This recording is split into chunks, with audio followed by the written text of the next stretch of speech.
Welcome to Optimal Game State. Today we're going to be looking at Skittershank's Clawpack, one of the mythical Nethermaze bladeborn warbands. The Skaven models have been languishing for quite some time waiting for an update. Rumour is we will see a range refresh in 2024 with a new edition of Age of Sigmar, but for the time being, seeing any new Skaven release is a welcome addition. This warband has 5 fighters in total, all from Clan Eshin. In the early days of the Skaven, Clan Eshin roamed far into the east of the Old World, where they trained in the arts of death and assassination. If we look at the plot, we can see these Skaven have decent, if not amazing damage, and they seem to be below average for wounds. We have one expensive leader around 200, and the other 4 are somewhere between 70 and 105. So unfortunately, nothing particularly exciting yet. We have 3 abilities specific to the warband: a double, a triple, and a quad. As part of the Skaven warband, they also have access to the default abilities of that warband. The first thing we should mention is the reaction Musk of Fear. Essentially, one Skaven trades an action to trigger this reaction to give another nearby Skaven a free move or disengage. It can be tricky to use based on the preconditions, which is an enemy fighter moving within 3 inches, but it can be used defensively to move a Skaven out of melee or offensively to move one into melee. I suspect a smart opponent will be able to play around it, but it is something that they do have to play around. Otherwise, a Skaven player can trade up, using the reaction on a cheap Skaven and giving the move to something scary. That isn't the focus here, that ability, but it is good to mention because it's kind of a key part of Skaven warbands. Next up, we have the double Way of the Slinking Rat, which is actually identical to Scurry Away, the generic double that all Skaven have. Way of the Slinking Rat does require the Skittershank rune mark rather than the Agile rune mark. I assume the idea here was to save some room with the rune marks, but it just adds an entire extra ability, which is a bit silly. Personally, I think it's a weird design choice, but let's move on. Scurry Away is a double for a 2+ disengage, which is solid. If you have a spare double, you can step away from an enemy that you've just attacked, effectively negating one of their attacks. So really we only have 2 abilities with this warband. The first is the triple Spitting Cobra technique. It does require a champion rune mark, but as we'll see, 3 out of 5 Skaven in this warband do have it. The range is relatively short at 6, and the damage depends on the toughness of the target and the value of the ability. This is kind of like an attack with strength 4, with damage and crit both at 3. That's pretty good. It's 1.5 average damage per dice against T4. So we can do some big damage with a nice value triple. A triple 6, for example, will average around 9 damage. The second ability is a quad, Way of the Hidden Paw, which is for the leader, so that's just Slink. And we also have the generic Lead from the Back ability, which is an ability that all Skaven leaders have. Alright, so let's have a look at Slink. For 190 points, you get an 18 wound fighter who can do 6.6 average damage. For those points, that's relatively poor, but it is on a move 7 fighters, so it will zoom across the board, which has an efficiency all by itself. There is actually a model that we can directly compare Slink against, which is the Deathmaster at 185 points.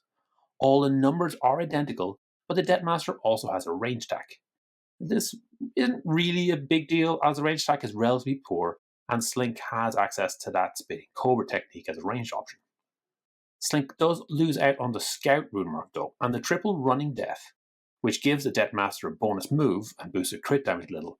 That ability lets the Deathmaster suddenly get on top of a target and dump 10 dice of melee attacks into it. Instead, Slink gets Way of the Hidden Paw, which is a quad. You'll still get the same bonus move, but you also get a bonus attack. On top of that, the bonus attack for Slink gets a number of bonus dice for every member of his warband already melee with the target. Now keep in mind that this will always include himself, so it's going to be at least 1 extra attack dice. Losing a triple and getting a quad instead is not a good deal. The quad arguably is very good though. Even without the bonus attack dice, you still get the old version of Rampage, with the full 7 inches of Slink rather than a move based on the ability. At this point, it's probably also worth talking about Lead from the Back, which is an ability every Skaven hero has. This adds 1 attack dice to friendly fighters within 6 inches. This used to be a bonus attack dice equal to half the value of the ability. It was changed in a recent FAQ, and unfortunately the Skaven heroes didn't get a discount after that. Alright, moving on. Snip Padpaw is a cheaper version of Slink. Everything is a little worse, but not that much. Speed is 6 rather than 7, wounds are 12 rather than 18, damage is 4 rather than 6.6. Those numbers are much better for the points though.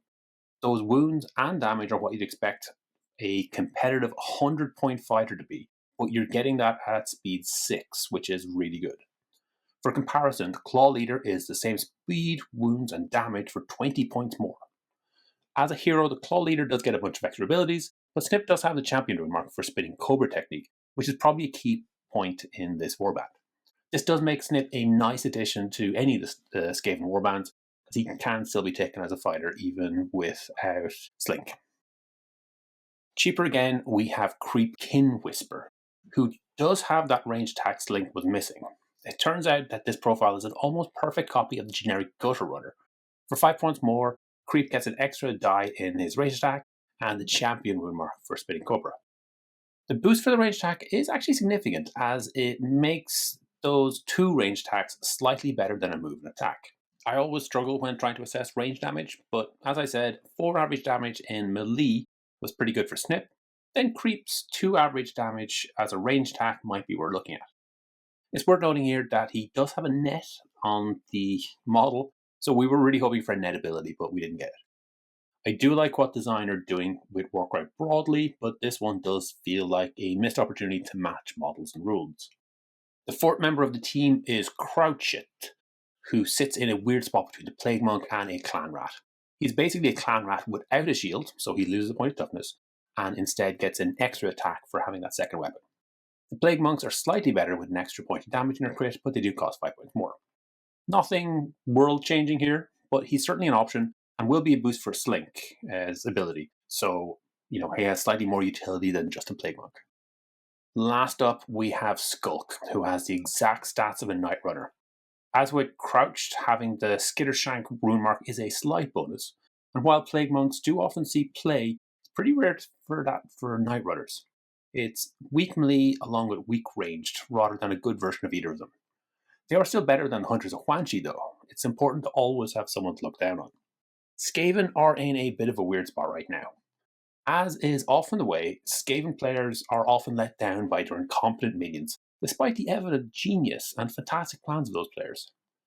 Typically, successful Skaven warbands focus on powerful leaders like the Death Master, protected by Storm Vermin, who have this fantastic double that means nearby Skaven heroes cannot be targeted. The other direction to go is with the Rat Ogres, either the cheaper versions for efficiency, or one of the Storm Fiends when you end up in an arms race with some other big monsters. So where does the Clawpack fit into that?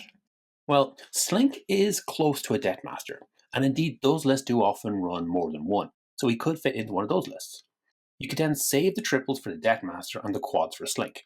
I do quite like the spinning Cobra technique, which arguably could also compete for triples.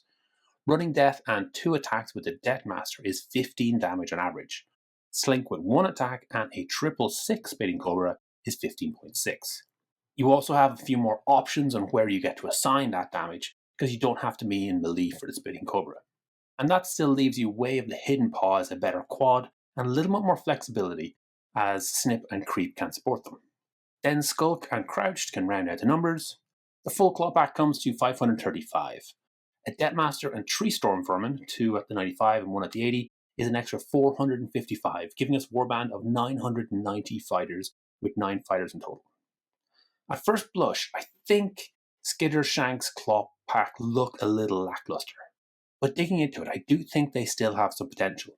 More importantly, the models are fantastic, and we do get the joy of playing with some Skaven. Thanks for making it all the way to the end. Hopefully you enjoyed this video. Each week I put up a new video talking about one of Games Workshop's specialist games. The goal is always to try and make the best possible 2-player experience. If this is something you'd find interesting, please subscribe to the channel and comment to let me know what you'd like to see in future.